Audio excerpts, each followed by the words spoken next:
Is accepted. Yeah. Okay, thank you so much for giving me. So, next slide, please. My name is Vocation. Today I'm taking you on the social impact of your vocation. So, I'm the managing partner of Lumka. Lumka is a health and safety social enterprise where we create products and programs to solve development issues affecting young Africans.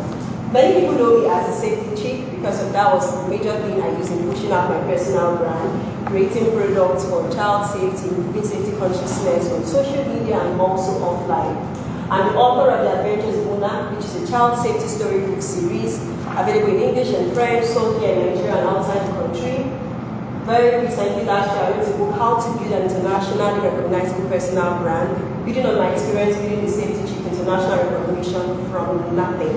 And then very recently, 2 weeks ago, we had a book launch of my Christian fiction novel called God's Own. I'm the convener of the school, no, don't worry. I'm the convener of the School Safety Summit. It's an annual event where we bring stakeholders together to bridge the knowledge gap in the education industry. So we bring safety professionals, then we bring teachers together so that we bridge that knowledge gap. We've done it for 4 years, and the fifth edition will be in May, and I'm just so excited about that. Then the lead trainer trained young initiative. So this is our initiative where we visit schools across country and outside, teaching children how to stay safe in different situations. Then the Admirable social impact apps. I can't believe I actually created apps because I'm someone who used to say I'm not a techie person, right? But I have the safety compass that houses all we have done in the area of safety. Then I have another app called U Program. It's a mobile platform where we train recovered drug users with usable skills so that they're able to be integrated into society. And I did myself using the platform. And then of course I'm a TEDx speaker. Why did I give you all this? If you notice, they are across different things, right? We'll tie it in very soon. Okay, so we did the introduction, and I asked you who you are, and I asked you what you do, and I asked you why you do it. Now, the reason this is very important is, as you try to do anything whatsoever, challenges are going to come at you, difficulties are going to come. If your why is not strong, you will just wake up one day and say, I cannot come and kill myself. This life is not that difficult. And you wouldn't want to go forward. But if you do not want to go forward, then how does that solve anything? It doesn't. Because people are counting on you. No matter how fantastic other people who are solving that problem are, there are some people that would only get help if it comes through you. And that's also the same reason why some of us want to make us to have money, because he knows that when the money comes to us, we are not going to pour it. We are going to be willing to dispense it into the work. But there are some people that they may pray from now to tomorrow. God will not give them a particular kind of money because he knows that that money won't kill them. Because it's true. They won't be able to give it out. So a strong why is very important. Whatever it is you think you're doing now or you're going to plan to do by the end of this our conversation, you must ask yourself, why? Why am I doing this? And that why must be really big and it must be really strong. So that no matter what comes at you, you'll be able to manage it. Okay? So, when I was here in 2019 with the previous cohort, when I introduced myself, this is what I said to them. Hi, my name is Vocation. I create unique safety education products for African children and educators to address the safety education gap in schools. Now, in 2021, this is February 2021, so in case anybody that watches this video in the future, my name is Vocation. I develop products, programs, and provide policy advisory on pressing development issues affecting young Africans. Can you see that there is a difference? What do you think is the difference? There's no right or wrong answer to it. What is your perception? What can you see? Yes, please. That over time, we evolve. Exactly, and that's the word I'm looking for. Evolve, evolution.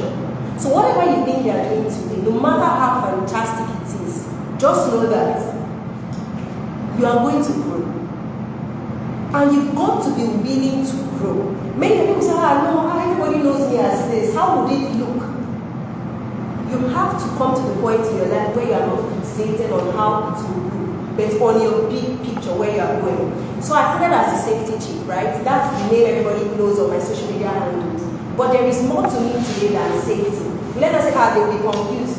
You guys will be fine. You will come along when I get to my destination. As I begin to do And that is just what it is. So you are the CEO of your life and your destiny. Of course, you are under God, right? But you are not, you shouldn't be focused on what other mortals like yourself are saying. You focus on, so what is God asking me to do? Where is the direction? How do I now align my life? How do I rearrange my life in that direction? So even if you don't take anything out of everything I'm going to say today, please do not forget that evolution is critical, most especially on your social impact journey. So what is social impact? Social impact is the effect on people and communities that happen as a result of an action or inaction. So if you do something, if you don't do, there is still an effect. And an activity, project, program, or policy. Now, according to the World Economic Forum, when they studied 5,000 millennials across 18 countries, many people feel that the important part of any business should be doing social, should be making an impact. Now, I expanded that to individuals. Aside the fact that people are not expecting businesses to be socially responsible, do things to make life in society better, people are also expecting that you and I, the individuals involved, in our own little capacity, we are doing something.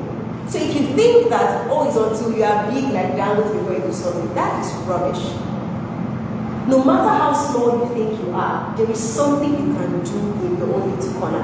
Just imagine that if everybody across the world was lighting up their own little corner, even if it's just one bulb, everyone would be properly lit. Because we keep thinking, oh, there are people that will do it. If they were all really doing it and solving it enough, would we still have problems to do? No. So if we still have problems, it means there is still space for each and every one of us. Alright.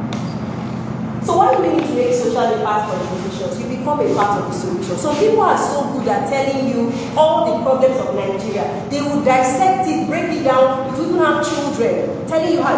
But ask them, what are you doing? What is the little you are doing, even if it's just on one thing? Nothing. So when you begin to see yourself as a solution provider, and that's one of the things I liked about almost everybody's introduction. It looked like you all just want to solve something, you want to do something. And even if your description about yourself spoke to your personality, it also still spoke to the fact that your personality was going to put something in you that would move you in the direction of solving a problem. I mean, if somebody is fearless, it means that no matter how daunting a task is, you are able to still find that drive to do something. So you become a part of the solution. Then there is a huge segment of society to be served.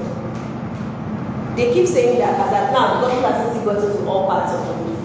Have you heard something like that recently? Same goes as solving problems. There are still problems all over. I mean, if you just go online to do one or two things, you will see ads telling you about something going on in one country, and you are seeing it's the problem of water, for some people it's infant water, and there's just so much going on. So when you ask yourself how to make your own social impact, and you actually now do something in that area, you are doing something to meet one of those segments. And then, of course, your work inspires other people to do more. There are many people who knew when I started out on this my journey in 2016, who simply because of that have also started something. Every year on my birthday, I get all sorts of messages. People are telling me how, because they saw this, made them to start that. Even as simple as someone just started to send a WhatsApp devotional every day, just something very short, the scripture for the day to everyone. And he has sustained it for I think almost 3 or 4 years now. And he told me that it was because of me he started that thing. Just because he saw when I started like nothing, and then somehow it's grown. So no matter what you think you're doing, no matter how small you think it is, you better believe that there is somebody who is watching you and who believes that if you can do it, then I can also do it. And then of course, it increases your reach and influence. So 2016, I didn't know that. Well, I've always known I'm going to be great. I mean, God had said that a number of times to me, but I didn't know in the exact fashion it would happen. But today, my books are sold in several countries. I've spoken in several countries. My book has been translated and all of that. And I'm now able to reach people that myself, without doing anything, I wouldn't have been able to reach them. So this is also another way to increase your reach and your influence. And I'll show you an example in the next slide. And then, of course, this too is ministry. Not everybody is going to stand on the pulpit.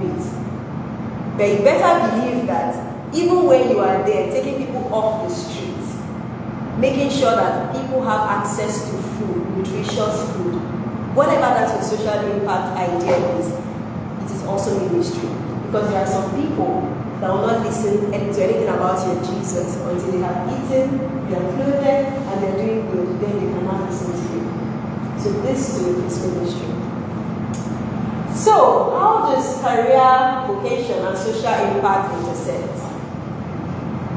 This is some of my favorite people in the world, and they're mostly female, but I just thought, the guys in class, let's not marginalize them. So I had to find someone, but I like to make it because I'm a beneficiary of this $5,000 2018. But before we go into my own side of the story, I would just like to ask you all. The slide before this said, how does social impact and career intersect? So I would expect chorus answers. What is Dr. Noah, Dr. Ngozi, what's her day job? Or what's her career, what's her profession? Or what sector is she in? Finance. Okay, so what do you think she does for social impact? How many of you checked out her bio after she became to teach WTO? No, this is not happening. Nobody. No. I didn't check it out. Please, that's your assignment. That's your assignment. Honestly, you need to go and read her bio. See, I said read. Maybe you can now study it after. But she's the chair of the board called Gavi. Somebody go online and check what Gavi is. Why I want you to do the assignment, I want you to check it out yourself, is once you find out yourself, sticks more than if I just come and download it to you. So what is Gavi? Check very quickly. GAVI. Nobody's network is fast, oh my goodness. GAVI.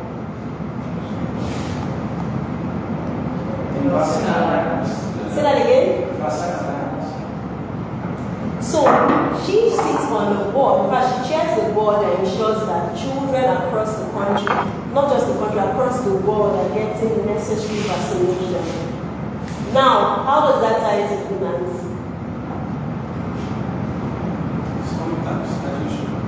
Say that again. But is it going to do something to improve the quality of life of people? Yes. Based on the definition of social impact that we read earlier, do you see something? What of Michelle Obama?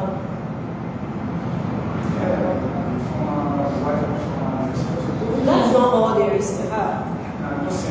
She's a what? She's an author. She's a lawyer. Do you know what she does for social impact? At least one of the things she does for social impact, the area of social impact. Say that again? For the black girl child, she's the symbol of the black girl child. That's part of it. But she started doing something very recently about improving the reading culture. The reading, yes. Yes. Now, does she really have to do that, considering that she's a lawyer, she has other things going for her? We're doing that. Do you know how many people started reading the book? How many of you guys are going to have a read along with Michelle Obama? Okay. Now, let's just go to the living for you guys. Yeah, what does the living do for work? Banking, right? What does it do for social impact? Like, I'm sure a lot of people knew the Living Foundation first before he himself. Yeah. And you see that work he has done there has increased his reach and influence across countries. I dare say that this man has more influence than some presidents of some countries. Because of what he's doing to empower citizens of other countries, other presidents want to work with him. They want to partner with him. They want to expand what he's doing because they can see that he's doing something that benefits their people. Yeah. So yes, somebody may say, oh, it's also doing something for him, but is it solving a problem? Yes. Okay, who knows my mentor? Yes. Yeah. Okay, so DDK also, what does she do for her day job? Life. Say that again. Life. I didn't get that. Life coach. Oh, okay, yeah, she has a coaching business, a public policy consultant. Yes, the American coaching company and all that. And she also has her streams of making impact. In fact, today we are having a program because her ministry, female ministry, is called Kingdom Women Global Alliance. Yeah, and they're who knows? That's the No.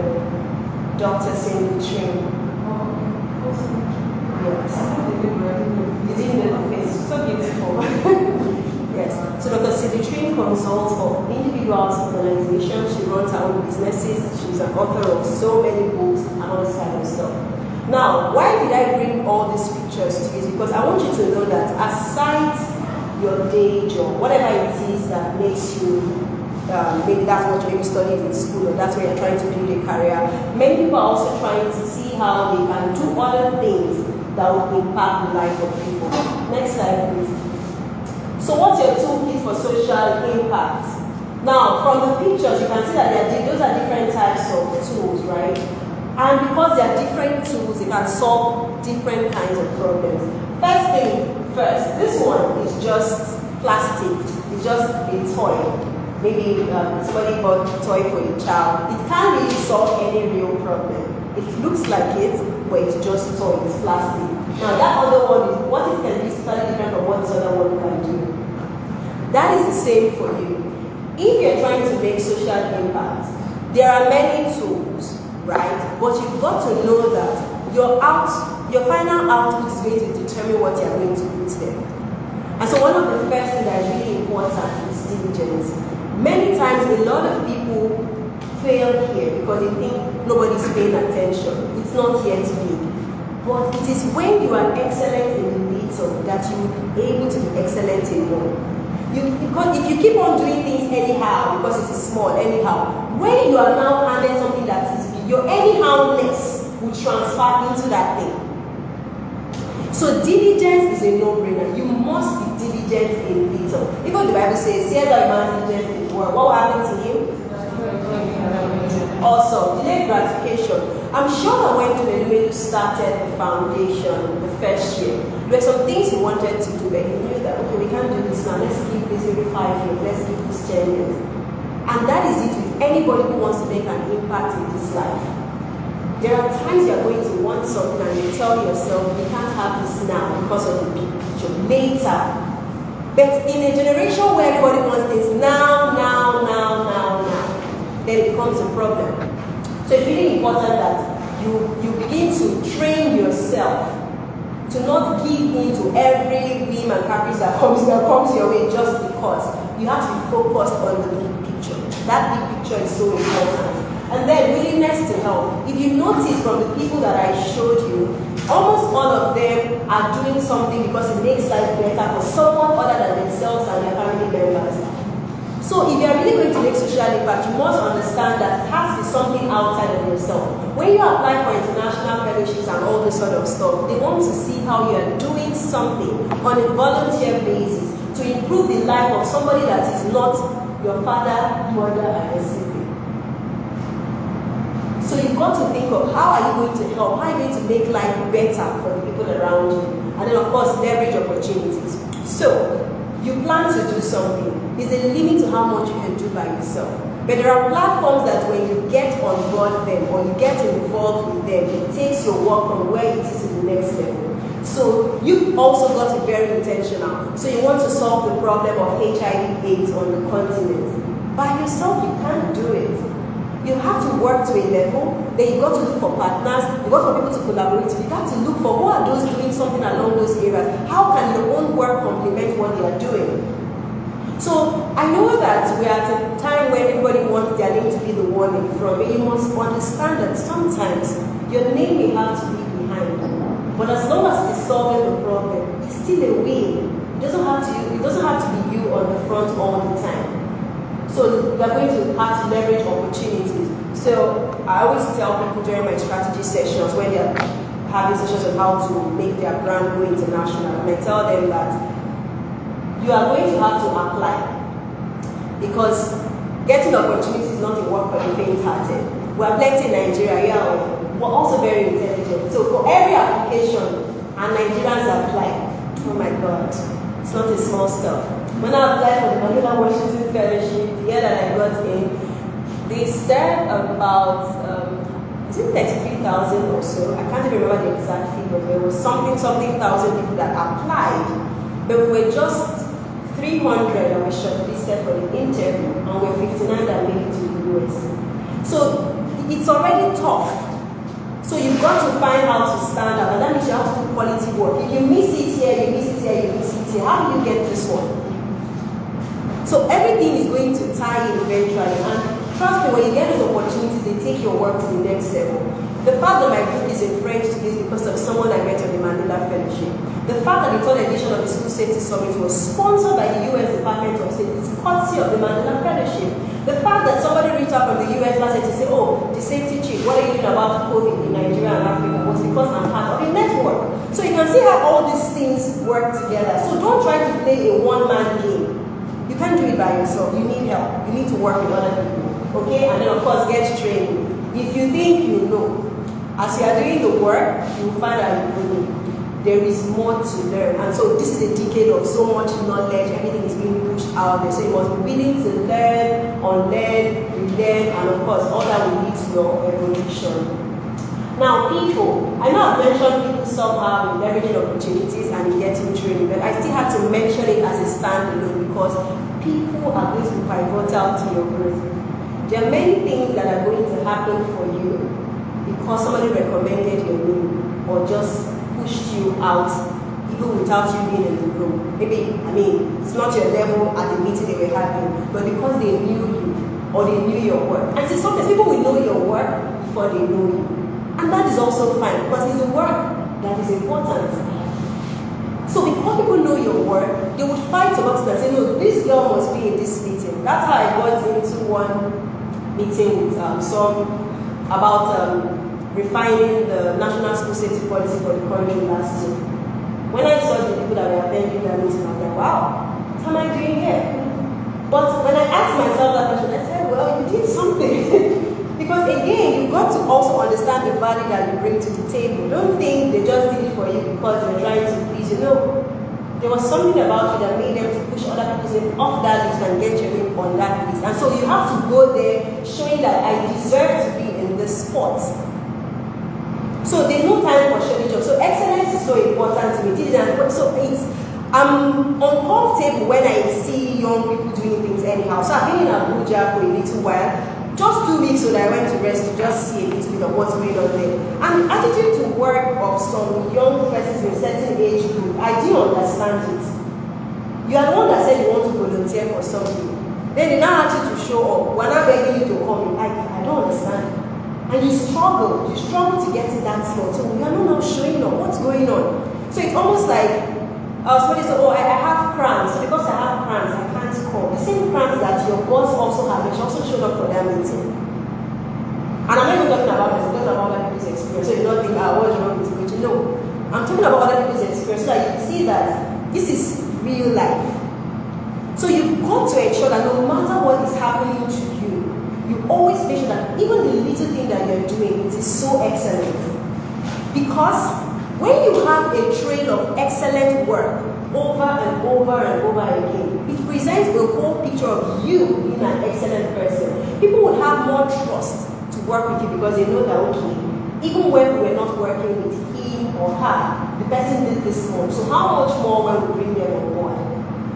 So people are going to be very important to you. You need coaches, you need mentors, you need quality relationship because they help you. There's something that happened to me in Abuja that happened because I was just in the right place at the right time. But you see, being in the right place at the right time wasn't just enough. I had something of value, so that opportunity did not miss.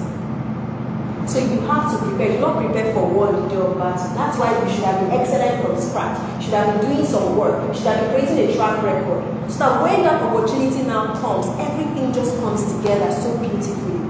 Okay, are we still together? Yes. Awesome. So this is the decade of servant leadership. Still, I know a lot of people are always finding themselves, I'm intelligent, I'm smart. This decade will make it. Let me just bust your bubble a bit. It's okay for you to be intelligent and smart, but you've got to understand that this decade we're in, people are going to be more attuned to people with character. So you're going to find that some celebrities are just celebrities, but somebody else who is not a celebrity in that sense, but who is doing good work and with the right character to go with it, suddenly seems like the celebrity. Everybody is following them. It's already happening. So you've got to also position yourself as a servant leader. And who is a servant leader? The best example of a servant leader is going to be Jesus for me.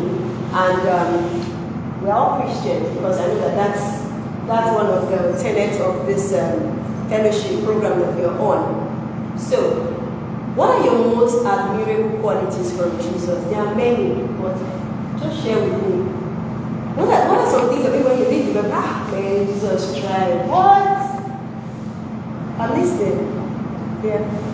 I think this was a recent story, and it was after he heard the news that his cousin, that's John the Baptist, had just recently been beheaded. And we hear the story of when he separated himself from the people, and then he traveled to a village alone. And then we see that in that instance, people followed him there, and that was just before he had the whole thing of when he fed the 5,000. But then because of his heart for people and his love, he was still able to, although he was going through a tough time personally, he was still able to administer and cater to the people that came around him. And he said, like, no, don't tell them to go away. Like, instead, he served them, even while he was going through days of pain, you know. And then he served them. So that's one of the, I think to me, I've called it love for people. That love drove, and then it literally was the engine of everything he did while on earth. Love for people, compassion is so critical for anybody that wants to work in the social impact space. And guess what? Many people do not have compassion. So if you are someone who has compassion, God is going to do a lot with you. So if you have, by now, I believe that you should know yourself, what you can do and what you cannot do. You know your shortcomings, you know your high points, you know all this stuff. If you know that you do not have a compassionate heart, ask for it. Ask for it. Pray, tell God, touch my heart. I want a pure heart. I want a heart without guile. I want a heart for people. Like play. To have. If I look at they pray for all those kind of stuff. You don't even want the kind of things I pray for. One day I was about to step out of my house. I was preparing to go out and rain started falling. And years ago, I didn't have umbrella. I'm like, hey, coach. I don't have umbrella. Before I'm done making up and stepping, now that rain should stop. It came out. Rain was done and it did not fall throughout that day. And that's just one thing. There's something, I can't even say something that has happened to me. It's just funny. Why am I giving an example? Because there is nothing that is still insignificant when it comes to prayer. So don't think, oh, I'm a lost cause because I'm not compassionate. No, you can actually pray and ask for it. What other traits did you see Jesus do that you admire? His humility. Regardless of the fact that he was the Son of God. And he's quite that things like he didn't even esteem that he actually came with hope of mind.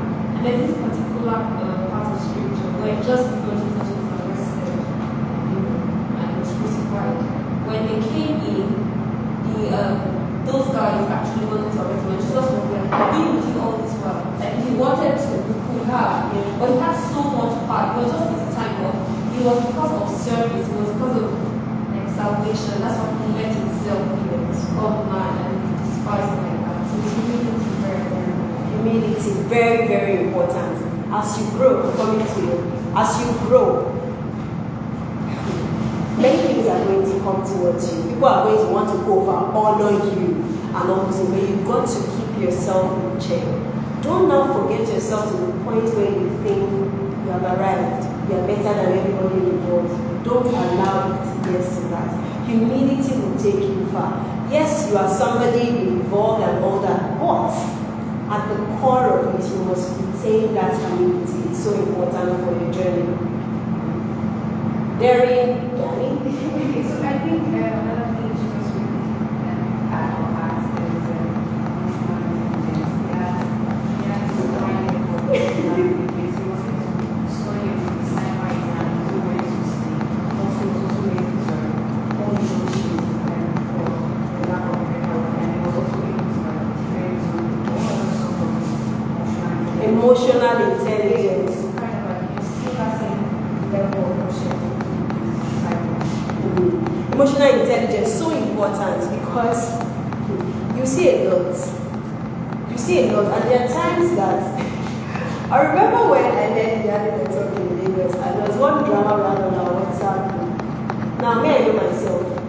If you annoy me, I have a speech ready for you that will put you in your place. I know my rights. I can speak English. I know all those things, right? But I also knew that I was the leader, and everybody was watching to see how I was going to handle it, because if I give them to go ahead, those that are on my side will fight. You know, they've been ready to fight. You know, what's that fight and all that. And I was on my right, actually. So if I actually gave them right to fight, the fight can start everywhere. But I also knew that even though this fight was going to push my own agenda forward, it wasn't really good for what I was trying to build.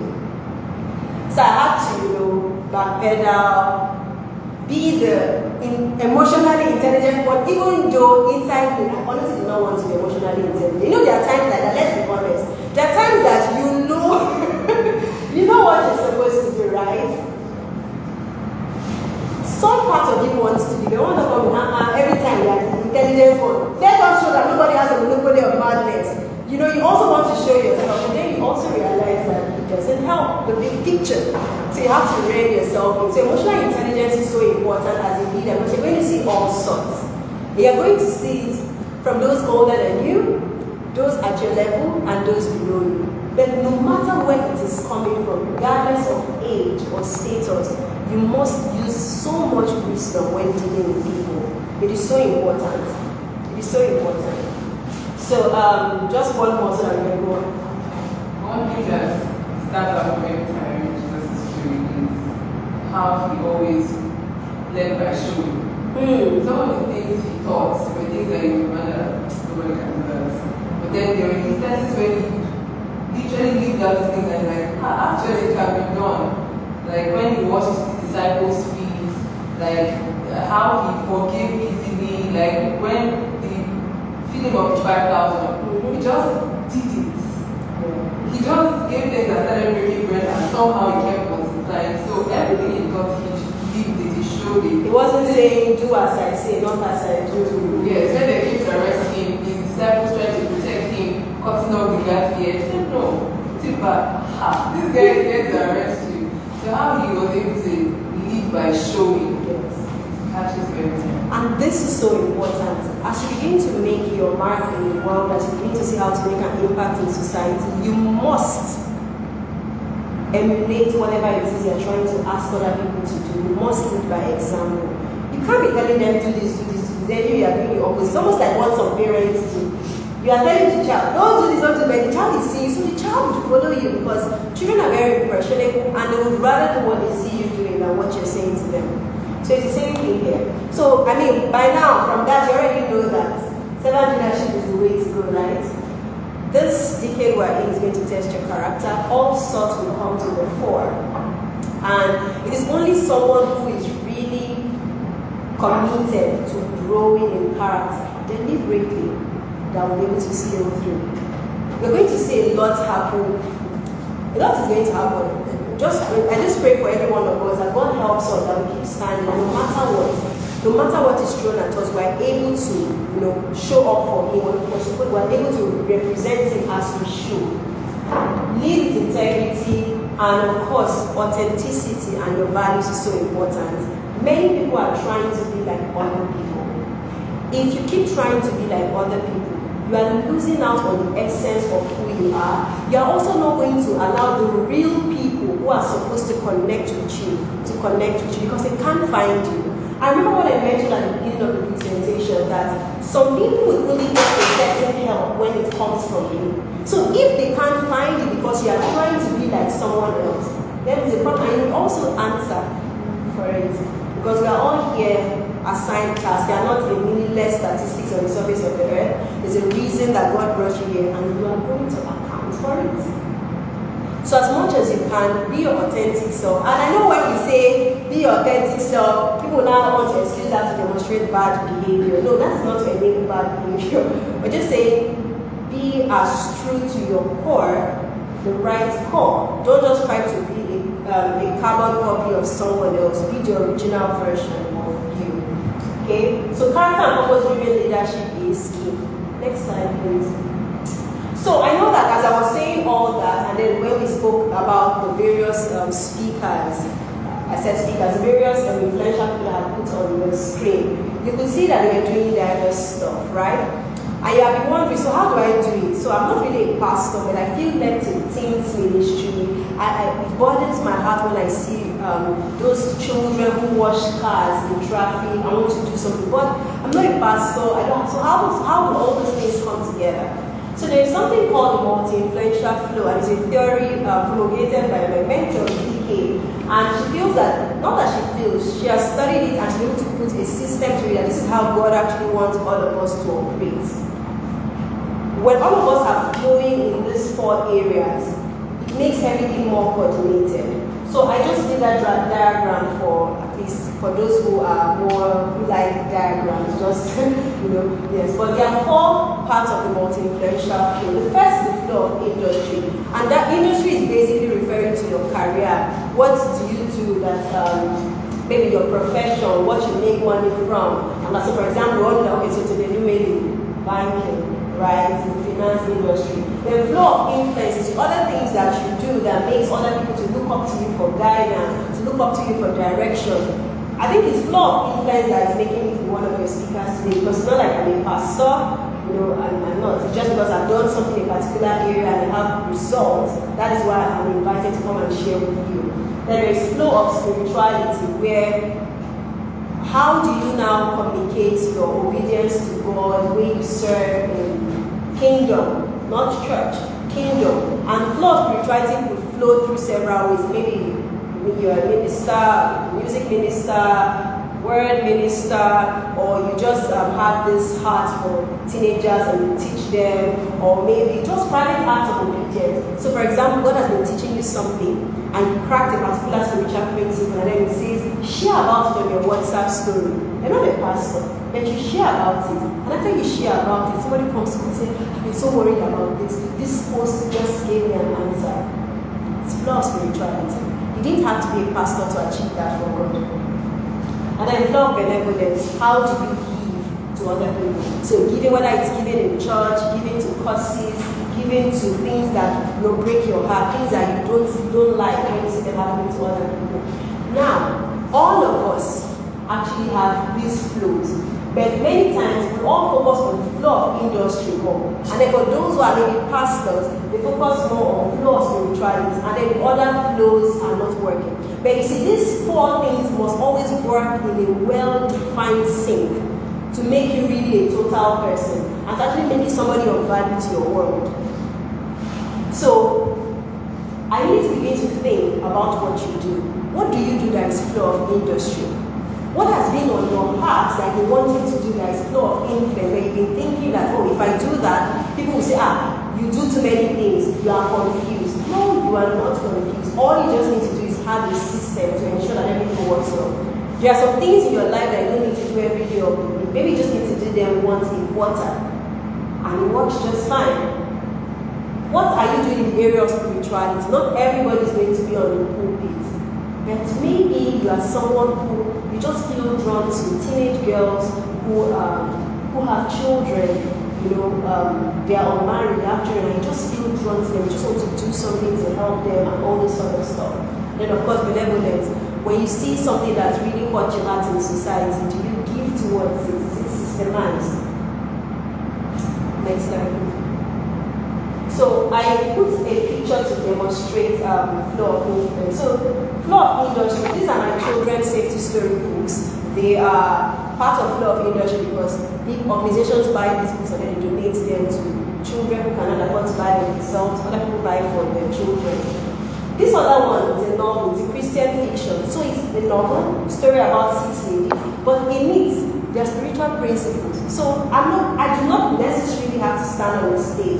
But many people reading that book, in fact, the reviews I have got from that book, 2 things always happen to me. It's either smiling sheepish because women, the way they would gist and how they're so excited, how they talk about a certain character and all that. And then some other people, I have goosebumps because of the depth of what they are sharing, because of the closure they got from reading that book. And that's actually one of the reasons God asked me to write that book. He said, a lot of my daughters are hiding under the influence of their past mistakes. I mean, they're not able to rise to their full potential. Self-sabotage. They keep thinking, oh, that thing they did how many years ago? They keep hanging it looking over their head. Meanwhile, God has moved on. So that's what that means. So for me now, that is flow of spirituality. And then this one, flow of influence, because many people have asked, how did you take safety from nothing to something? And I've just put together how I did that in the book, and then people have gotten and they've used it and it has worked for them. So I'm showing this example so that these things are not just perfect. If you actually think of your life right now, you can actually see where you have a flow of industry, you have a flow of spirituality, a flow of benevolence, maybe you're not really exploiting it as much. Next slide, please. So what does social impact look like? First off, you have to do the work. It's not enough for you to say you are going to do something. We need to see you do it. Then you need to amplify the work. So it's not enough for you to have done the work. You've got to amplify it, because sometimes the person that needs to take your work to the next level does not know about you or the fantastic work you're doing. So if you have not amplified it using media, and media here could be social media or could be traditional media, nobody knows how fantastic what you're doing is. And then of course collaborating with like minds. I always say that collaboration amplifies the work. It takes your work from where it is now to the next level. So I'll use pictures to depict what social impact is like. Thank you so much. Next slide, please. So now this is the school safety summit I spoke to you about earlier. This is flow of influence. This is also doing the work. So because we had done 2017, 2018, when I applied for the reciprocal exchange grant on the Mandela Washington Fellowship, asking for an American to be funded to come and work with me for this edition, it was funded because there was a track record. What had actually been done. So it wasn't something that was just sitting down in my head. So we started 100 participants there, 100 and something. This one, we had over 400 participants. So you have to do the work. There is no magic about it. You have to do the work. You can't claim that you are solving a problem on maternal health or poverty, and when you ask you, okay, so what have you done? You can't show. You just define ideas you have in your head. That's not good enough. Next slide, please. Now I'm defining the work. You've got to find platforms to speak about the work you're doing. So this was during the Mandela Washington Fellowship. The first time I was interviewed on TV for the work I do was actually in the US, Arizona PBS. And I talked about, because again, if you are not talking about the work you do, who wants to talk about it for you? You know it better. And there is a way to talk about the work you're doing without seeming like you are bragging. It's a system, because many times when I have strategy sessions with clients, their worry is, oh, when I post on social media, nobody will like it, nobody will comment. And I'm like, it's not about the likers and the commenters. You are trying to build a digital trail. But again, there's even a way to write. When you are sharing about the work you do on social media, come from the angle of teaching something. Don't just come and show pictures, oh, you went there, you went there. Some other people will already be feeling one kind. If you watch feeling like, you know, all this kind of stuff. So take their attention away from you and focus it on the work. So what did you learn? So for example, when I'm done training you guys today, if I'm going to write a post about this, I'll probably say, oh, well, will be one question many of you asked me today. I will just write a post focusing on that question. And then if there are pictures, I'll just put, but you can see what I have done is I'm giving them insight into something that happened in their absence. So you're not more focusing on the fact that, oh, what you want fine food and she went somewhere, or she didn't make up, or how she backed her head. No, you're not focusing on the gist I'm actually giving you. So there's a system to talking about the work you're doing. Focus on teaching, so that it doesn't look like you are here to brag. Because you need that trade. That trade is going to get you partners, it's going to get you collaborators. I remember posting about something on social media. I honestly didn't want to post the award I got because I just asked. So that's what it looked like. And one day God just told me today, 3 p.m. that day said this evening, go and post it. And I just okay. So because I didn't want to do it, I just posted it with a flimsy caption. Oh, thank you so much for this award. We look forward to doing more for the so and so people. That's all. But the picture, that post took a life of its own on all social media platforms. The very next day, I got a call from an organization in Abuja, and they said, oh, we saw your post. They did not like it, they did not comment. So we saw the post and we feel that you're a very good fit for so-and-so program happening in US institution, blah, blah, blah. In fact, recommend other people that will join you for the program. Can you just imagine that? And then somebody is there worried about who likes, who comments, focus on the work. Stop focusing on who liked and who did not comment. There's a place for all that, but that is not what is more important. Focus on doing the work. It is so important. So you do the work, you amplify the work using media, your social media platforms, WhatsApp status is very important. Anything that you have, use it. Then of course, if you can get interviewed by TV, radio, the press, beautiful. It's very easy to get your work featured by these people. All you need to do for starters, look within your network. Who is a journalist? One day I was in my house and I looked up on the TV and I saw my classmates reading the news on the TV. I just brought out my phone. Okay? When I'm interviewing me on your station, he laughed. Me too, I laughed. Let's all laugh together. He said, what can you talk about? I said, yeah, I'm going to talk about child safety, school safety. So he sent me your profile. He sent it to their boss. The next day, they asked me to come. It was a segment for me on TVC. So imagine that I did not ask questions. So many times, these platforms are also looking for credible people doing amazing work so that they can showcase your work. And then you are doing humility. Your humility does not serve anybody because the truth is, as your work gets amplified, it makes other people to identify that you are also of a like mind and they want to work with you. People would rather work with people who look credible as opposed to someone who they are not really certain because you do not have any record. So you've got to be seen talking about the issues that are important to you, talking about the issues you're trying to solve, because that's a way to get the right partners to come on board. Then the next one is collaboration. Next slide, please. And this slide, everything about this is collaboration. First picture over there, I worked with the first aider, with one of my colleagues in the safety industry. We came to train our teachers during the school safety summit.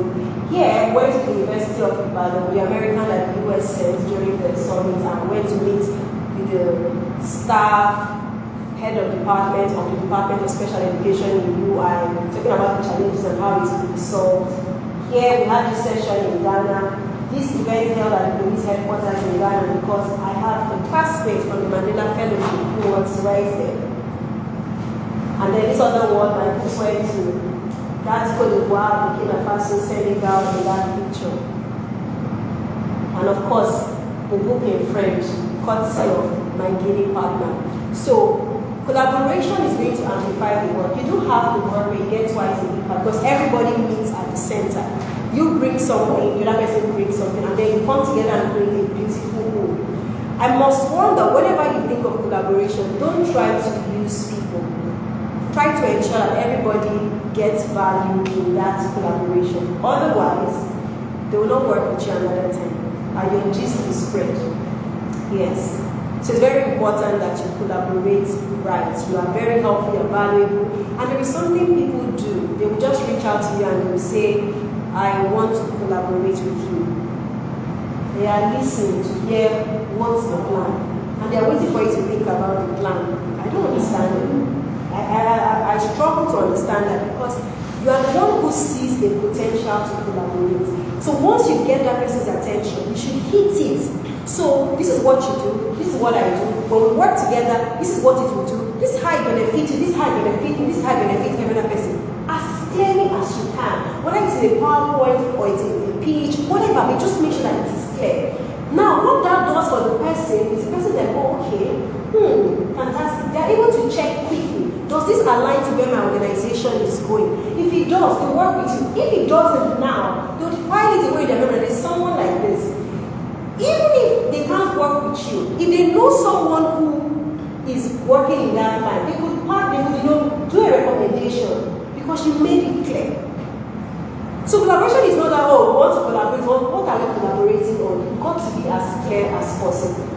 So social impact looks like you doing the work, amplifying the work, and then doing what? Collaborating. It is so critical.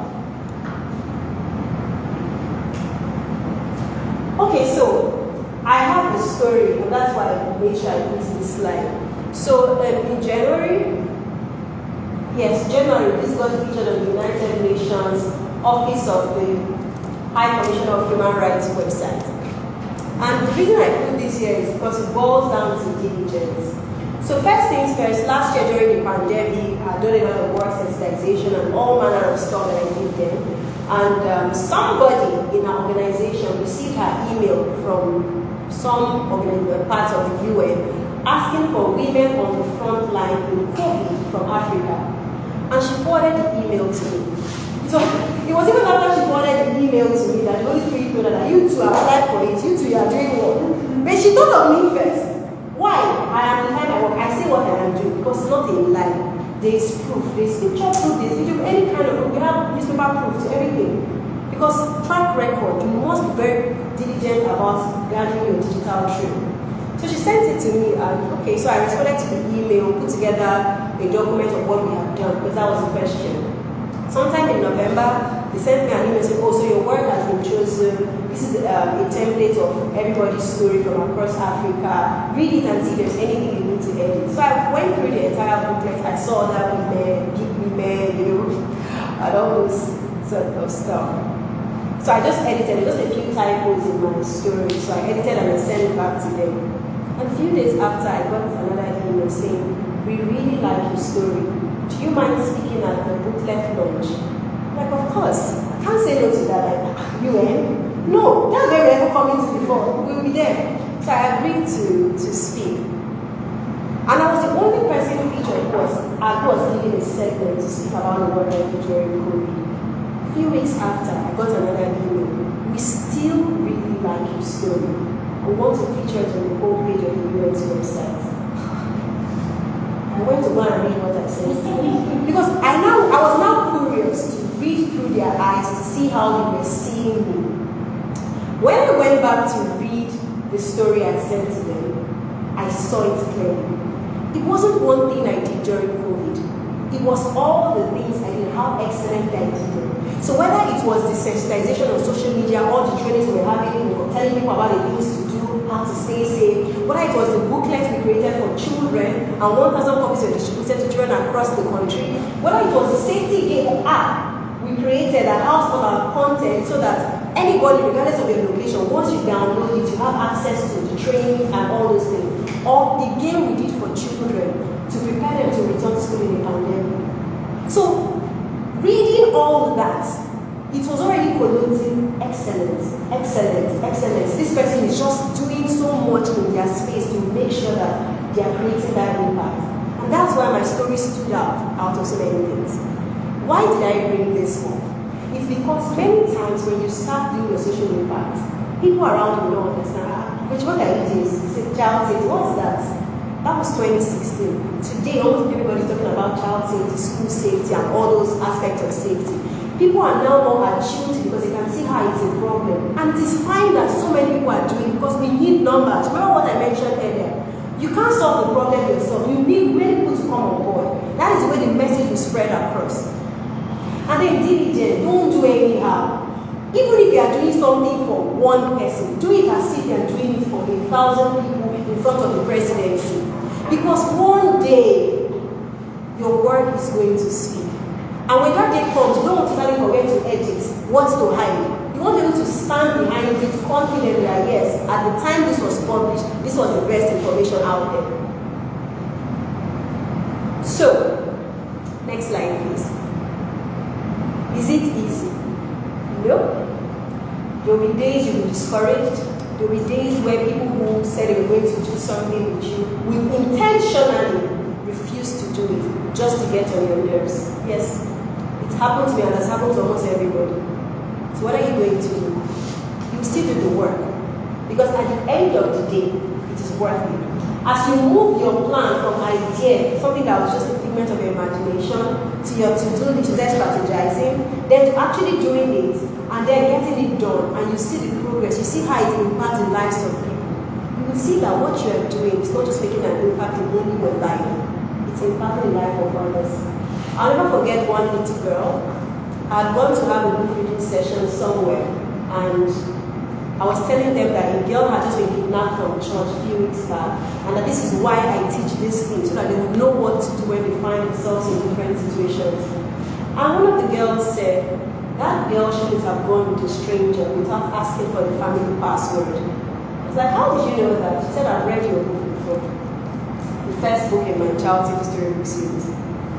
And for me, that was just a very impactful moment for me, because something that you wrote, because it's actually what you're trying to see a child able to translate that information to a real life scenario. And that let me know that yes, what I'm doing is worth it. It is helping. I may not meet everybody or every child who has read my book, but wherever they are doing fine. I remember that after the COVID book, a parent sent me an email and she said, I know you wrote this book for children, but even me, I had fun because she did the puzzles behind and all that. So you got to know that nothing good comes easy. You make sacrifices. There will be times, if you are a crier, you will cry. When you finish, you clean your eye, you will work. If you are a guy, you're chesting it, you still feel bad. After that, you man up again and say, nothing they have, we got this. Whatever it is. Just got to remember that there are lives tied to your obedience. There are lives that will be made better because you decided to stand up for something. You decided to make an impact. You decided to help other people. And that is the end of my story. So, questions? Thank you. So I'm sure that as I was going through the slides, many things were running through your mind. Maybe what you want to start doing, or what you're going to stop doing, or an area that you need more clarification. So share with me, what is maybe the thing you have picked out of today's session? What would you start? What would you stop? Or if you have a question, you still need clarification, this is the time to ask. I'm listening. Who wants to go first? Because I was just saying that one thing that resonated with me was, like you said, the fact that even if you're doing something now, you act like you're doing it for the president, it's like 1%, 10%. So in the events where what your work is less or more, you really start questioning and saying, oh, what did I not do, what did I do? So the intentionality behind excellence. Awesome, that is just so good. You've got to be intentional about excellence. Who else wants to go? Okay. One thing that really kept playing in my mind as we were talking is this phrase that I somewhere, the dots always connect. Oh yes. So it's one thing you did here, before you knew it was another thing here, before you knew it was another thing here, but somehow all the dots connected to how these people found you, or why you did this first, which prepared you for this other thing. So that just kept ringing in my head. Dots always connect. Exactly. Nothing on your social impact journey is nothing. January last year, God told me that you have, that's why I said it, you have to add technology to what you're doing in CTG. All this while, I always pushed my technology aspect of my business to my IT guy. Said, you have to. So I started. And I started to learn. Maybe to buy software, maybe to go through that process of creating that app. That first app, then I was able to create the next one months later based on that one. So there's always a sequence.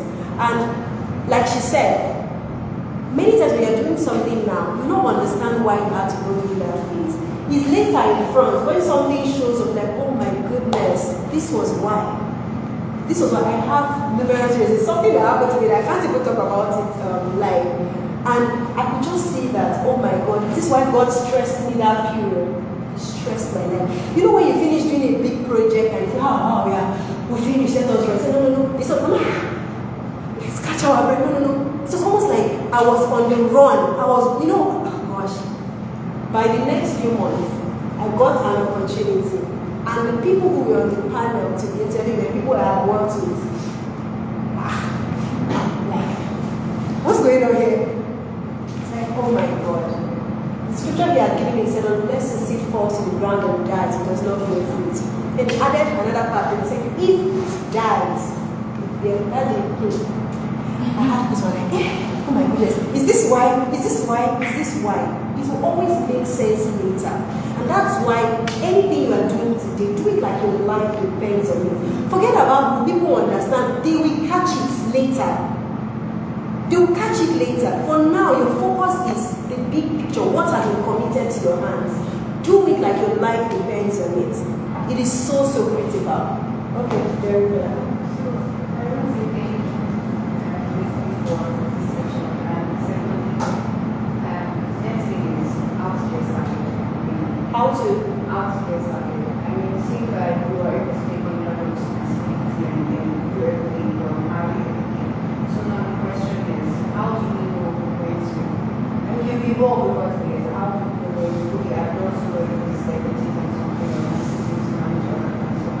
How do you know when to move to something higher?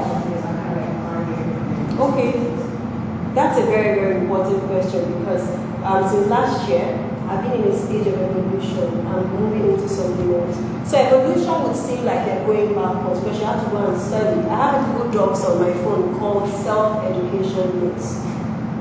So when I realized the kind of things God wanted me to do going forward, I had to look for courses in that area.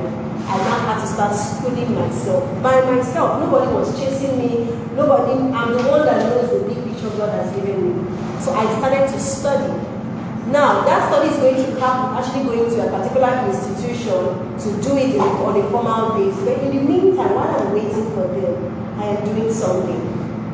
So how do you know when to move on? So growth is in phases, right? There are things that you are doing now. If you keep on following your creator who has modeled you, who has the big picture, you will see when you outgrow certain things. So for example, I used to go to schools at a particular frequency.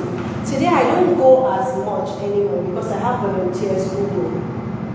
In fact, last week I still trained someone so that she will go and do, right? I don't necessarily have to do it. It doesn't mean I cannot do it. It just means that now there's a bigger responsibility. So I'm now learning and doing things more at that level. It doesn't mean I'm not going to do those other things anymore. It's just that focus has shifted. Now, many times people now want to stay there because everybody knew you with that thing. Wouldn't it feel like you're going off course? No. Remember the big picture. And the big picture can only be got from your planning with God and all those things. When you know the picture, you can see when you are outgrowing certain phases. And many times there will be discomfort attached to it. So you also have to be ready that there will be times that things are happening to you and it's an indication from the environment that your time at this level is gone. Step out. Step out. So you also have to be very, very sensitive. And then there's something I always tell people. Think big on paper. But start with the small part you can manage. So when God started telling me about drug abuse in Mail, I'm like, I don't know much about it. Say you also didn't know much about safety when you started. But look how well you turned out. That's what he said. I said, okay, I just sat down, opened a fresh Google Docs, and created a roadmap for that plan. Mission, vision, target audience, the approach, how this be done, how this be done. I wrote everything down. But then, after writing everything down, I saw how this was going to take a lot of money. There were places where there was extra learning needed and all this sort of stuff. So I picked one part, the part I could do at that time. And that was creating an app, finding institutions, organizations who are already providing employability skills training. All I did was connect. So I find organizations who have recovered drug users who have gone through their whole training, they are now fine. I find organizations who have employability skills training on online platforms. Then I create a hybrid process where both parties meet and the problem is solved. So you bring your training, I bring recovered drug users together on the platform, problem solved. So I didn't really need to do too much to get that done. I worked with what I could have. So many times we get scared because the enormity of the vision, it can be really daunting. So think big on paper, then start small and start scaling up little by little by little. Okay. Well, I feel like I have so many things to say. First of all, I want to appreciate you as well for everything you said. I would say that there's nothing you said that's really true. Nearly everything you said is actually resonates with something going on in my mind right now, or something I'm going through, or something I have plans to do. But my question is, one of the specific things that hits me when you were talking about taking opportunities, creating opportunities, collaborating, and sorry, I remember the third one as I'm speaking. So, but collaborating with people particularly is a question. When you have something and you identify the number of people that you know you can collaborate with, and partly because you also talk about not making sure that you're not using people, you make them realize the value that you get from what you are proposing to them. And sometimes how do you manage it when it looks like what you have in mind, they are not capturing, you don't have what it takes to make them see value, So maybe like you are small and they are the big guys and they're looking at it like... Exactly, they are not capturing the big picture, they are not really capturing it, and yet you've tried, you've done whatever you can to make them understand what you're trying to achieve. And beginning you see them really interested, that they feel like this thing has, but sometimes they are even the ones coming to tell you that, this thing is big, this thing you are saying, how do we get there, we have to do this, we have to do that. And the energy you now get immediately they tell you that makes you feel like, do I have to look for that? And sometimes these are the people that you feel we can work together. These are the people that you can really, I don't know if you get my question. Yeah, so I'm what trying to get it. How do you, so right now there are so many things I want to have done, but because I'm not getting the energy from them, and I feel these are the people that do they have, how do I phrase this now? Anything you want to achieve, that the locus of control that you have over it is less, you will not do it. You will not get it done. Because you are reliant on those external persons more. Anything you want to achieve, try to see how, to some extent, you have a higher locus of control. And if you leave it at them having higher locus of control, just keep your mind also open that anything can happen. If you have a higher locus of control in doing anything, it is easier for you to get it done because you can school yourself and say, my friend, wake up, go and do this thing. But you may not be able to do that for someone else. Somebody else might wake up tomorrow and say, it doesn't align with the vision of what the organization is going, they will speak English for you. And that will be the end.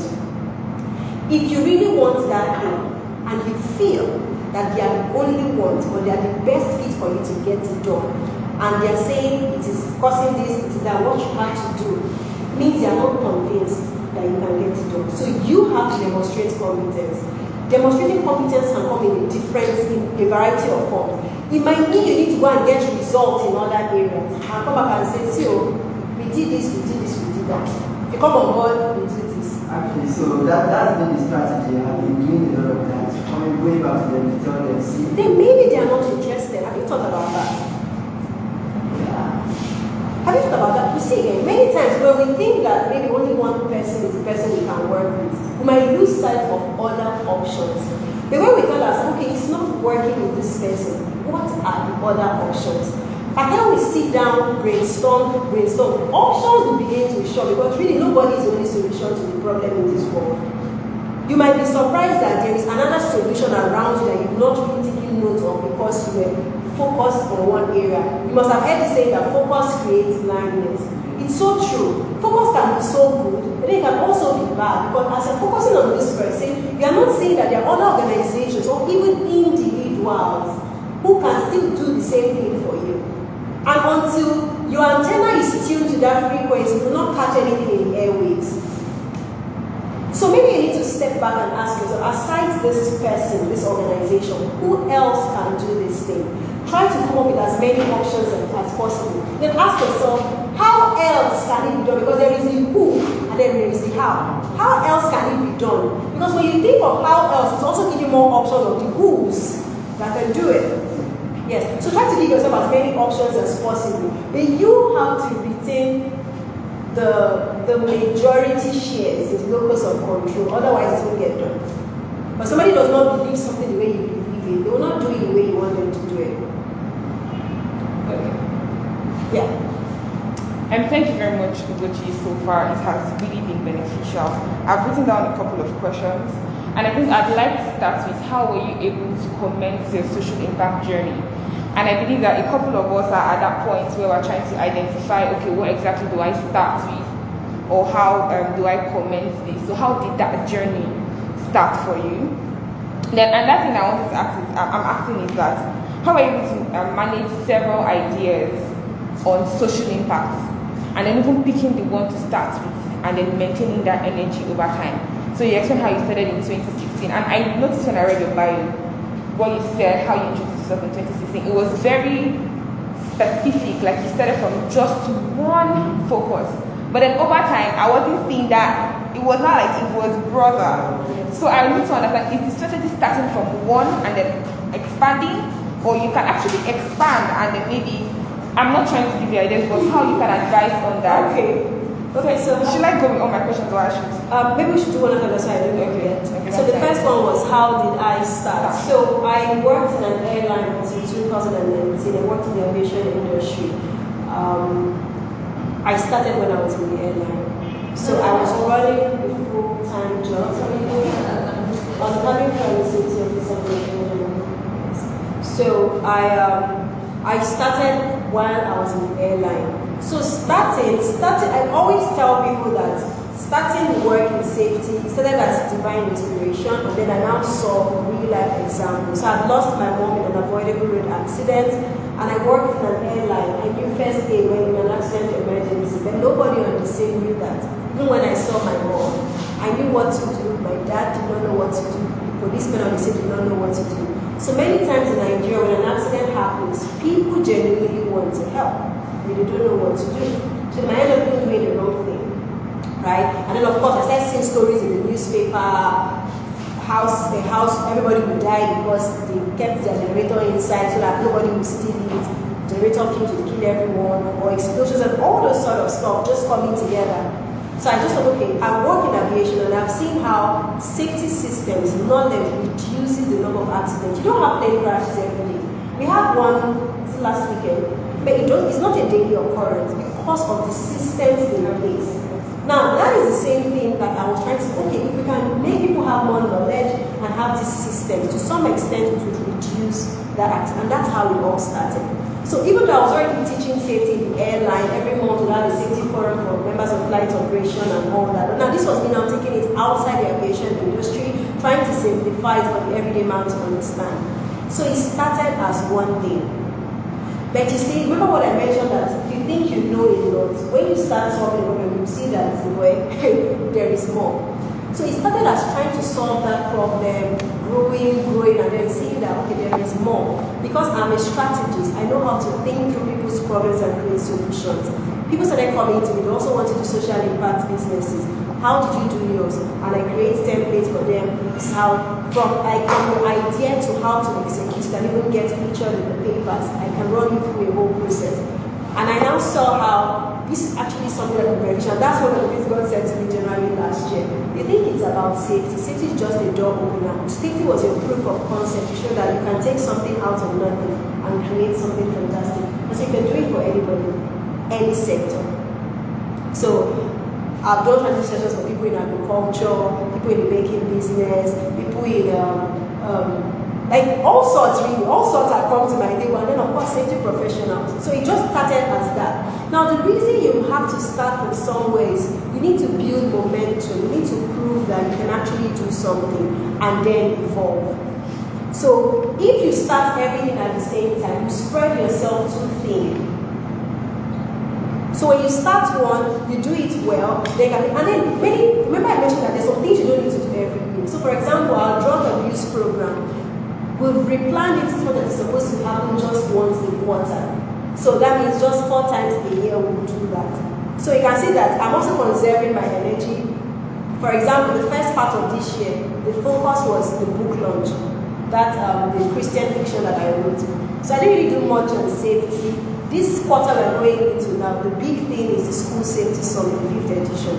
And we've already started putting the plans, we've gotten our speakers, both those here in Nigeria and those outside. So if I don't plan in seasons, in batches, I'll be all over the place, and I'm a really coordinated person. Being all over the place does not work for me. Yes. So you have to be able to segment, and when you're starting out, start small, focus, build, then as that one begins to work, you move to the other thing you want to do. And it doesn't mean that you're totally leaving this one. So that's actually how it has helped, because I started out as safety. The last year, it's then moving into the development space.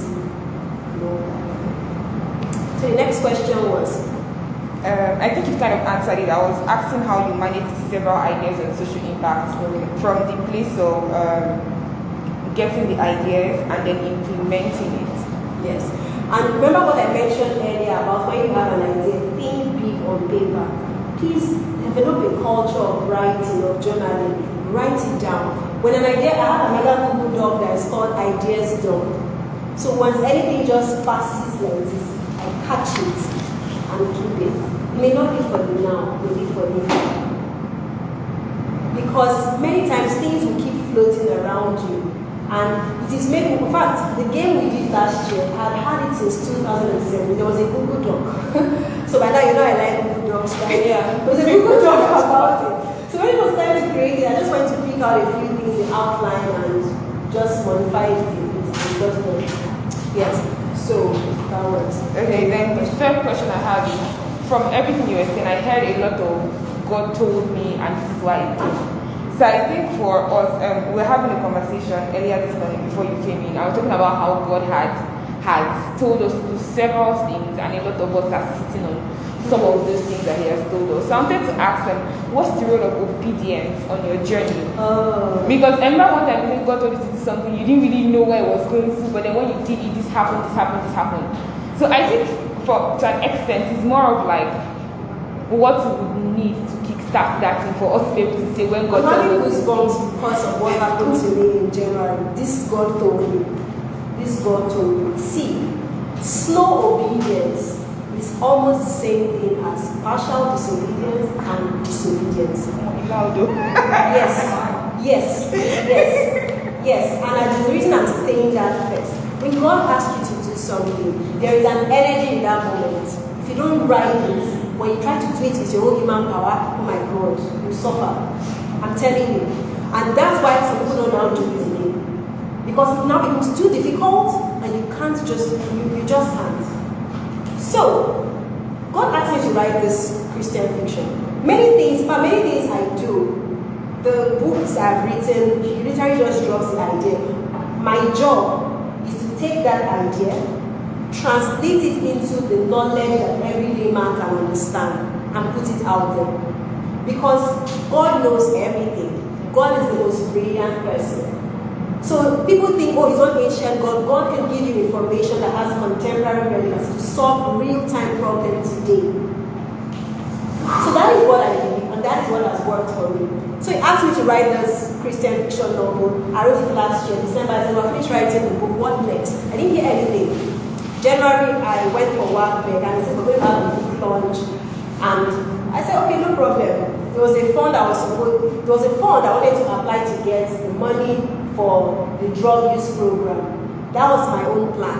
And the first day I sat in work, God says, no, we're going to apply for that grant for the book. And the money was small.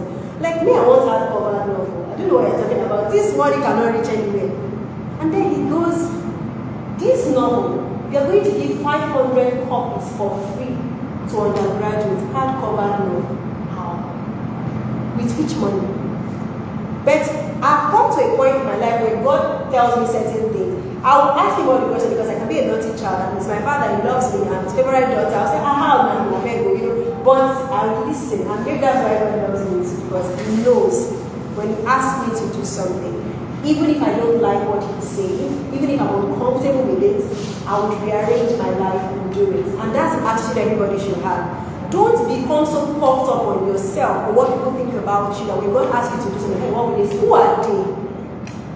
Who are they really in the grand scheme of things? So anyway, I said we're going to apply. I said, okay, 500. Okay, we'll go and apply for the grant. The first day I opened the question for the grant, it was too much for the amount of money. I mean, this is stress. Even though I get $5,000, they don't ask money. It's too much.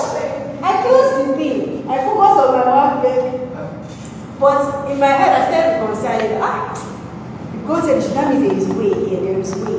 There is a way. So I started planning that I was going to answer the questions. I started planning how I would do it and all that. During work day, God reminded me there was a strategy I used to sell out my first book before the book launch. That one of our friends released the book last year. I should tell her to use that strategy for her book. As a good girl, now obedient. You know when you stand to give people instructions, it's very easy. When they ask you to do the same thing, you know it's hard. I did voice notes. And so I think you should do like this. Do this is how you draft the message. I even sent her an outline. After I finished doing that voice note, God said, that thing you know that you do. But hey! I was like, hey, God, how am I going to do this thing? But there in church, I drafted a message and I started sending it out to my WhatsApp. But again, because I know people are funny, so I was doing many money to send on WhatsApp. Right there in church, somebody paid for 6 weeks. Like I received it and left. I'm like, eh? I was like, okay, maybe there is road for real. So I now took it more seriously. I started doing it off and on, and then I fell sick after working. So imagine on my sick bed, I will calculate on people, I will draft, and it was personalized messages. Dear, I'll mention your name. This is what we're trying to do. This is how it helps so and so. If you do this, I explained. So imagine doing that, going through your contact. Of course, I didn't send to everybody, but I selected some people and I did that. And I remember that also because again, that's why your track record is important.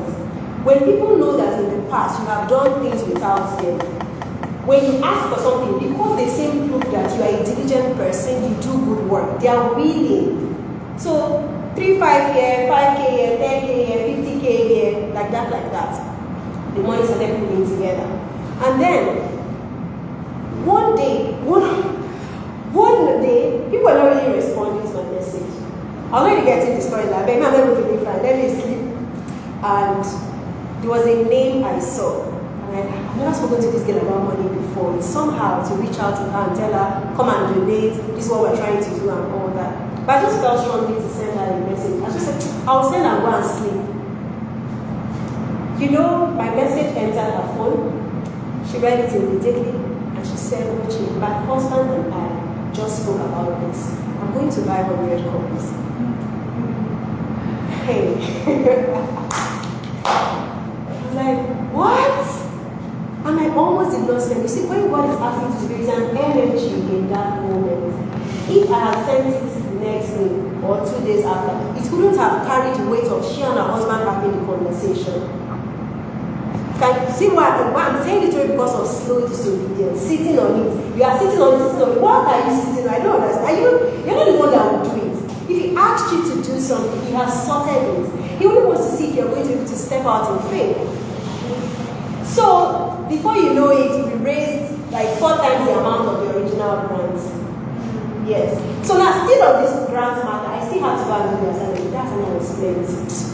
But you know, I had to give myself a bigger reason to do the assignment, and I did it. When we were about to announce the winner, somebody sent me a message and said, you are the one that won. I said, hey, how? She said, only 3 people submitted, and I checked your assignment, and you finished work. Me, I was in Google, not sure other people. So me, I went to go and check. I went to the Google Drive. And I saw that the assignment actually had 3 parts. The first part was the most difficult. Everybody did part 2 and 3. Nobody did part 1. I was only one. Check and see diligence. If I said, what is it? How much? So guess what? When I was now supposed to win that small money, I was told it's either win the small money or I win $5,500 in scholarship. Me, I like knowledge because knowledge empowers. So I went for scholarship. And I now wrote on the group that I almost did not do this thing. Maybe I will share my story. Somebody said, please share your story. And then I wrote everything. That one scattered the whole group. And the founder, the owner of the fund said, I was testing you to see if you're actually going to take the scholarship. Now you get both the money and the scholarship. Can you just imagine that? So we did book launch. Everything. The only thing that I bought with my money in that book launch was the small chops and drink and the refreshment. And that's what I wanted to take care of my friends. I just said, you eat correct small chops, not just puff. Eat correct small chops. But you know, I also learned something from it because many things that happen to me, I don't just tell it as fantastic stories. One of the things I've seen that is one of the ways God uses me to speak to people is I will tell you the stories that have happened to me. As you listen to the story, you are picking out the lessons by your own self. So even me, I also learned something from it. That when God asks you to do something, start running. You don't need to have the whole picture. He has it, that's why he asked you. And there is something inside of you that he has seen that has the capacity to rise up to the challenge. That's why he asked you. If you could not do it, he would not ask you. So anything that you think you are too small, you cannot do, think again. The only reason he asked you to do it is because there is something inside of you that can make you do it. And that's why he asked you. If you didn't have it, he will not send it. Trust me, there are many people he can send. So if he's asking you, there is something inside. So borrow his belief. Okay, so God, you see me like this. Currently, I do not see. But if you see it, I will start seeing it when you follow through into work. Okay, final question. All right. Okay, So then. she's the queen of questions, right? And that will be like our last question, right? Because we run out of time. You have a question? So I just wanted to confirm the names of the apps. Okay, one is the Safety Chip Compass. Chip without a K. Then the other one is U Program. Okay, the final question. So, you said God told you, and I think it's something that we can all pick from.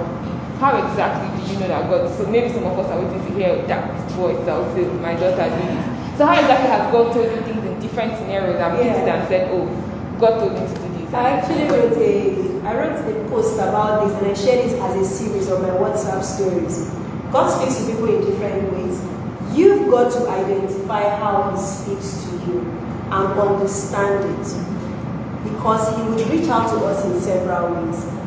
So for me, there are different ways. Many times He tell me direct. Like today, first time He dropped a chapter of a book in my mind, I didn't want to write it. I was like, if I wake up tomorrow and I remember, I said, my friend, will you get up and write it now? That's what He said, my friend, will you get up and write it now? Then many other times, aside direct messages to you, He could use scripture. Audible voices or your heart. In your heart. Your heart, yes. Then sometimes He would use scripture. You read a scripture and then you will suddenly see it in a different light. It's something you have been seeing all your life. It has a different meaning to you in that particular situation. Some other times He would use a dream. Now I have to warn, I always like to give that caveat. Dreams can go both ways. Some dreams are malaria dreams. You know what malaria, all those funny yes. Then there are some dreams that have messages in themselves. You should know, you should build your spirituality to the point where you can tell the difference. You should. Then other times songs, I'm a song girl. God has full-blown conversations with me through songs. Like full-blown. I remember one day I put that story in my book. Somebody had annoyed me on WhatsApp and I was ready to give her a piece of my mind. Like I was ready. When I told you that I always have my speeches, yeah. I just be a good girl many times. So anyway, I was ready to go and finish her embarrassing because I had tried to be polite, diplomatic and all those stuff. And then she came to come and say no, that I had. Before I pick up my phone, I heard a song in my spirit. A song I had not sung since secondary school. Lord, I want to be like Jesus in my life. I laughed because we both knew I was not planning to be like Jesus. What? How dare you say not like nobody has a monopoly of madness? I keep saying that because it's true. The fact that many times you ignore a lot of things does not mean that you also cannot shout, you cannot reckon, you cannot do drama. But I just choose to, go higher every time. And after I finished laughing, we sang the song together. After I finished singing the song, I still knew I had to speak to her, and I had to edit my entire speech. So I still let her know my displeasure, but this time around I was not abusive or whatsoever. I was just very diplomatic. This is supposed to be like this. This is not right. This is for the better good. I was more organized as opposed to the real thing I had in my mind. Right. So that song. Then there was also through people. People could be maybe your spiritual leader, your friend. There are many. God can even use people that you don't think. But many times when God is going to use people to say something to you, it is to confirm what He has already said to you. So if you hear something from someone and you don't have a clearance, get your own confirmation. It's very important. And then also situations. There's a way something can happen in your environment, and if you are sensitive, you would pick it. But now I must also warn that a way God speaks to you might be more consistent than another. But as you grow, God begins to open other methods of speaking to you. You've got to be willing to learn. Like towards the end of that, I started noticing fragrances. Like nobody's sprayed perfume. I'm just by myself, and then the sweet smelling. Like, okay, what's going on? So I think the second time I noticed it, I was thinking about something and I wanted God guidance on it. So I started asking myself, could it mean that when I am thinking about something, I'm needing it to say something, then I feel that that's His presence affirming that thought. So I had to do some research about fragrances and God and all this kind of stuff. But that was now me trying to find out if that's actually a thing, right? Because I have not experienced that. So as you grow, God begins to show other dimensions of Himself to you. When in doubt, ask. Too many people are afraid to ask God questions. God actually wants you to ask so that He can answer. Because He likes to, you know how He wants to show off His things to you because you also have access to it. So He wants you to ask so that you can also step into that level. So when you have that father-daughter relationship, father-son relationship with God, it makes it easy for you to step into some things, get more insights and all that. So those are just some of the examples that have worked for me. And sometimes there's also audible voice, and I think many people like to wait for audible voice and they don't recognize the other ones. It's because of this, there's audible voice. I've actually heard direct before, and then of course I've also heard with impressions in my heart and all that. So know for yourself, what is the system? How do I know? And then as you get skilled in that one, you open up another dimension. Don't fixate on this is how God talks to me. Anything other than this, it is not it. You have to be fluid with God. Yeah. Okay, thank you very much, Vocation. Well, I think we can generally say that this was an amazing class for every person. The last thing, I'm sure all of us have this on our mind, how can we contact you? How can we reach you? Okay. Okay, so how can you contact me? Let me end this live.